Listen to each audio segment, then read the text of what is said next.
Welcome to our channel Taste My Food. அஸ்ஸலாமு அலைக்கும். Hello friends, எல்லோரும் எப்படி இருக்கீங்க? நல்லா இருக்கீங்களா? இன்றைக்கி நாம் சூப்பரான ஒரு லன்ச் மெனு தான் பார்க்க போகிறோம். என்னென்னா பருப்பு கறியும் மீன் ஃப்ரை மசாலா. இது வந்து கேரளா ஸ்பெஷல். இது நம்ம நார்மலாக செய்கிற சாம்பார் மாதிரி இல்லாமல் இது கொஞ்சம் டிஃப்ரெண்ட்டாக கொஞ்சம் திக்காக செய்வாங்க. இது ரொம்ப நல்லாயிருக்கும் அதோட டேஸ்ட்டு. சேம் டைம் இந்த ஃபிஷ் ஃப்ரை மசாலா பொறுத்த வரைக்கும் மீனை வந்து ஃப்ரை பண்ணி மசாலா போட்டு பண்ணுவாங்க. இந்த பருப்பு கறியோட இந்த ஃபிஷ் ஃப்ரை மசாலா சேர்த்து சாப்பிடும்போது உண்மையிலே இதோட டேஸ்ட் வந்து ரொம்ப சூப்பராக நல்லாயிருக்கும். வேணால் ஒரு முறை ட்ரை பண்ணி பாருங்கள் இந்த லன்ச் மெனுவை. ஓகே, இப்போ நம்ம ப்ரிப்பரேஷனை ஸ்டார்ட் பண்ணிடலாம். இந்த வீடியோவை ப்ளீஸ் ஸ்கிப் பண்ணாமல் ஃபுல்லாக பாருங்கள்.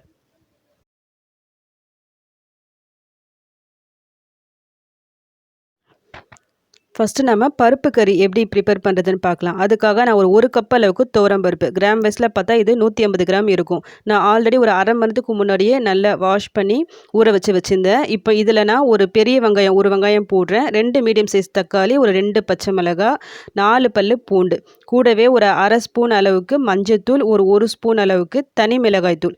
இது வேகத்துக்கு தேவையான அளவு தண்ணி போட்டு நம்ம குக்கரில் போட்டு விசில் விடலாம். ரொம்ப நிறைய விசில் விடக்கூடாது.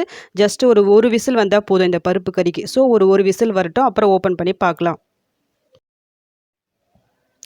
ஒரு விசில் வந்தவுடனே நான் ஸ்டவ் ஆஃப் பண்ணிவிட்டேன். இப்போ அந்த ப்ரெஷர்லாம் நல்லா ரிலீஸ் ஆகிட்ட பிறகு இப்போ நம்ம ஓப்பன் பண்ணி பார்க்கலாம்.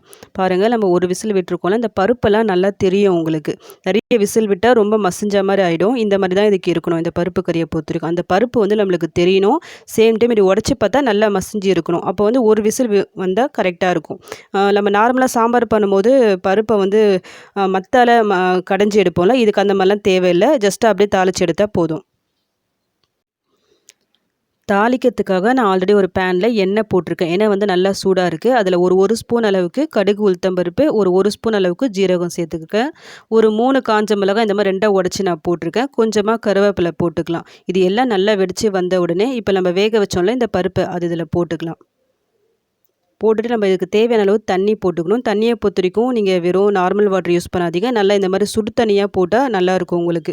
ஸோ ஒரு கிளாஸ் அளவுக்கு தண்ணி ஊற்றிக்கலாம். இந்த பருப்பு கறியை பொறுத்த வரைக்கும் ரொம்ப தண்ணியாக இருந்தால் நல்லா இருக்காது. கொஞ்சம் திக்காக இருக்கணும். அதுக்கேற்ற மாதிரி நீங்கள் தண்ணி ஆட் பண்ணிக்கிங்க. சால்ட்டு பார்த்து செக் பண்ணிக்கிங்க. இது எல்லாத்தையும் போட்டு மிக்ஸ் பண்ணிவிட்டு இது நல்லா ஒரு கொதி வரட்டும், அப்புறம் நம்ம பார்க்கலாம்.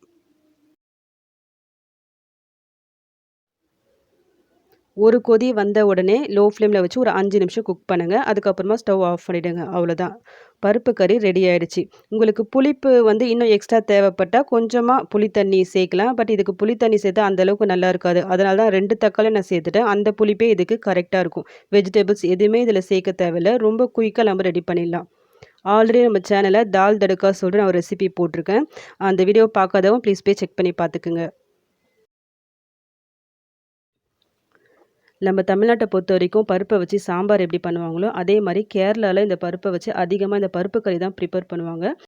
டேஸ்ட் வந்து ரொம்ப சூப்பராக இருக்கும். சூடான சாப்பாடு கூட இது வச்சு சாப்பிட்லாம். இதுக்கு சைட் டிஷ்ஷாக ஏதாவது ஒரு பொரியலோ இல்லை அப்பளமோ வச்சு சாப்பிட்லாம். இல்லை இட்லி, தோசை, சப்பாத்தி இந்த மாதிரி டிஃபன் ஐட்டம்ஸ்க்கும் இது ரொம்ப சூப்பராக இருக்கும். பட் இந்த பருப்பு கறிக்கு பெஸ்ட்டு கோமோனா இந்த ஃபிஷ் ஃப்ரை மசாலா ரொம்ப சூப்பராகவே இருக்கும். இதுவும் கேரளா ஸ்டைல் மெத்தடு தான். இப்போ இதை எப்படி செய்யுது சொல்லி நெக்ஸ்ட் நம்ம பார்க்கலாம். இப்போ இந்த ஃபிஷ் ஃப்ரை மசாலாவை பொறுத்த வரைக்கும் நம்ம ஃபஸ்ட்டு மீனை ஃப்ரை பண்ணி எடுக்கணும். எந்த மீன் வேணாலும் நீங்கள் எடுத்துக்கலாம். இதுக்கு வந்து இன்னும் இந்த மாதிரி சின்ன மீன் இருந்தால் இன்னும் டேஸ்ட்டு நல்லாயிருக்கும்.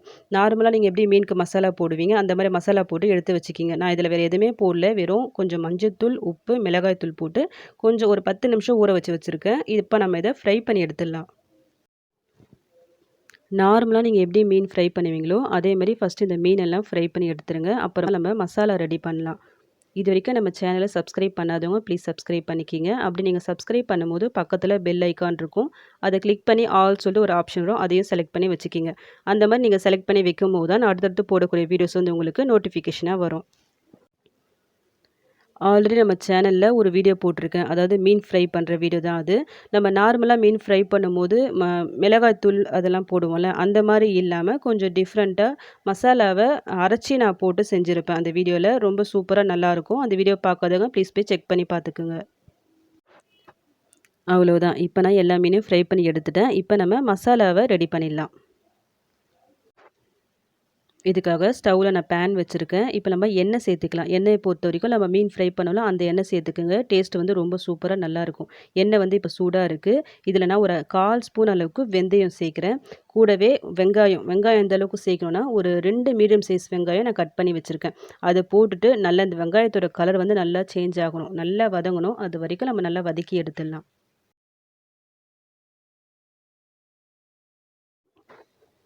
இந்த வெங்காயம் நல்லா வதங்கிட பிறகு இப்போ நம்ம இஞ்சி பூண்டு பேஸ்ட்டு சேர்த்துக்கலாம். நான் இந்த ஸ்பூனில் சும்மா ஒரு 1 ஸ்பூன் அளவுக்கு இஞ்சி பூண்டு பேஸ்ட்டு சேர்க்குறேன். ரொம்ப நிறைய சேர்க்க தேவையில்ல. கொஞ்சமாக சேர்த்தா போதும்.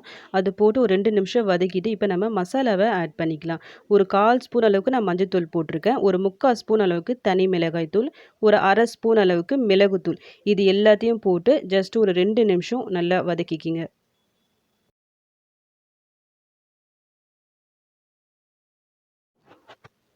ஒரு 2 நிமிஷம் கழிச்சு இப்போ நம்ம தக்காளிய ஆட் பண்ணிக்கலாம். தக்காளிய பொறுத்தவரைக்கும் நீங்க கட் பண்ணி போடுறத விட, இந்த மாரி அரைச்சு போட்டா இன்னும் நல்லா டேஸ்ட்டா நல்லாயிருக்கும் இந்த மசாலா.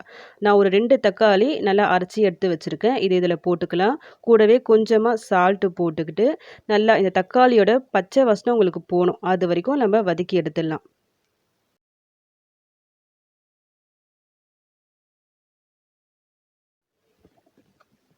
இப்ப இந்த எண்ணெய்லாம் பிரிஞ்சு நல்லா வந்தாச்சு. இந்த ஸ்டேஜில நம்ம ஆல்ரெடி ஃப்ரை பண்ணி வச்சிருந்தோம்ல மீன, அத வந்து ஒன் பை ஒன்னா போட்டுக்கலாம். இந்த மசாலா எல்லாமே இந்த எல்லா மீன் கூடயும் நல்லா கோட் ஆகணும். அதுக்கேத்த மாரி கொஞ்சம் லைட்டா நீங்க மிக்ஸ் பண்ணி விட்டுக்குங்க. ரொம்ப ஃபோர்ஸா மிக்ஸ் பண்ண வேணாம். அப்புறம் உடைஞ்சிடும் மீனு. கொஞ்சம் மெதுவா இந்த மாரி மிக்ஸ் பண்ணி விட்டுக்குங்க.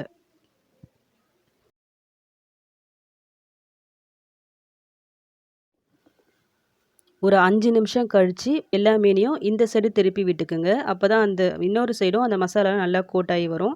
ஒரு 5 நிமிஷம் அப்படியே இருக்கட்டும். ஃபைனலா கொஞ்சமா கருவேப்பிலை போட்டு ஸ்டவ் ஆஃப் பண்ணிடுங்க. அவ்வளோதான் ஃபிஷ் ஃப்ரை மசாலா சூப்பரா ரெடி ஆயிடுச்சு. நீங்க நார்மலா மீன் ஃப்ரை செய்ற மாரி இல்லாம இந்த மாரி ஒரு நாள் ட்ரை பண்ணி பாருங்க. வெறும் சாதம் இருந்தா கூட போதும். இந்த ஃபிஷ் ஃப்ரை மசாலா வந்து அதுக்கு சூப்பரா இருக்கும். வேற எந்த குழம்பும் உங்களுக்கு தேவையே இல்ல. அந்த அளவுக்கு டேஸ்ட்டா இருக்கும் இது.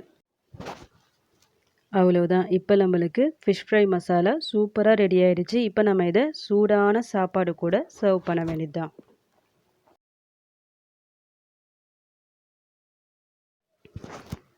நம்ம நார்மலா சாம்பாரு, மீன் ஃப்ரை இந்த மாரி நம்ம செஞ்சு சாப்ட்டுருப்போம். அந்த மாரி இல்லாம ஒரு சேஞ்சுக்கு இந்த மாரி கேரளா ஸ்டைல்ல பருப்பு கறியும், ஃபிஷ் ஃப்ரை மசாலாவும் செஞ்சு சாப்பிட்டு பாருங்க. உண்மையிலே டேஸ்ட் வந்து செம்மையா இருக்கும். டிஃப்ரெண்ட்டாவும் இருக்கும். செஞ்சு பார்த்துட்டு எப்படி வந்துச்சு சொல்லிட்டு எனக்கு கமெண்ட் பண்ண மறந்துறாதீங்க.